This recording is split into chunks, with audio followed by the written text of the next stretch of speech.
Hindi ka pa rin ba tumigil sa mga kalukuhan mo? Akala ko nagbago ka na. Bakit? Wala naman akong kalukuhang ginawa. Walang ginawa. Nagsumbong sa akin yung supervisor nyo. Anong sinumbong sa'yo? Naniwala ka naman kaagad. Nakita kayo na may ginawa ay hindi maganda. At doon pa talaga kayo pumatong sa office table? Ang babastos nyo.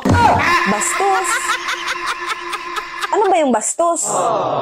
Ano ba ibig sabihin ng bastos? Ang masilang bahagi ng katawan nyo na nakita ng ibang tao, kabastusan yon. Meron kasing tao minsan na mali-mali ang kwento.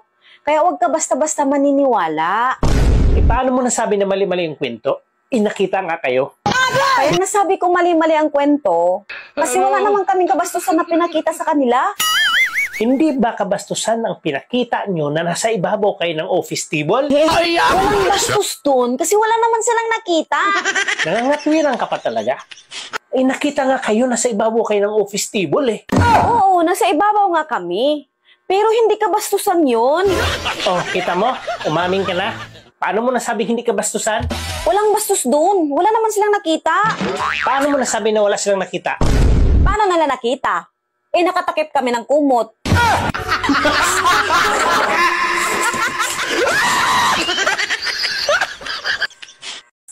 Paano madalas nangangati tenga ko? Ano kaya to?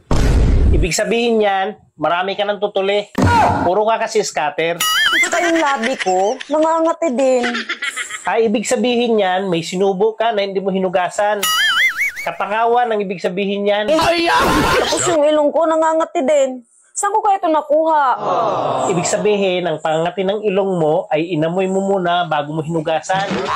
Dapat hinugasan mo muna bago mo inamoy. Ang tawag niyan, sabik.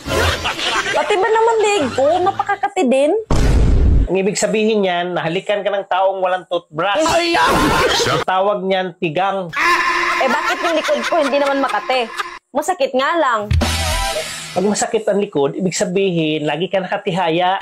Dapat, pumapaibabaw ka din. Tamad ang tawag dyan.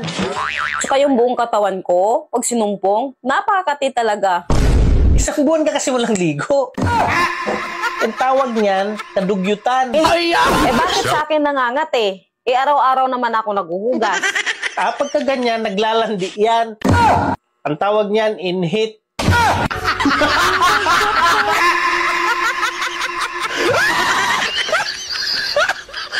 Yap. Oh. Kunwari, pag namatay ba ako, mag-aasawa ko din. Oh. Siguro. Dito kayo titira?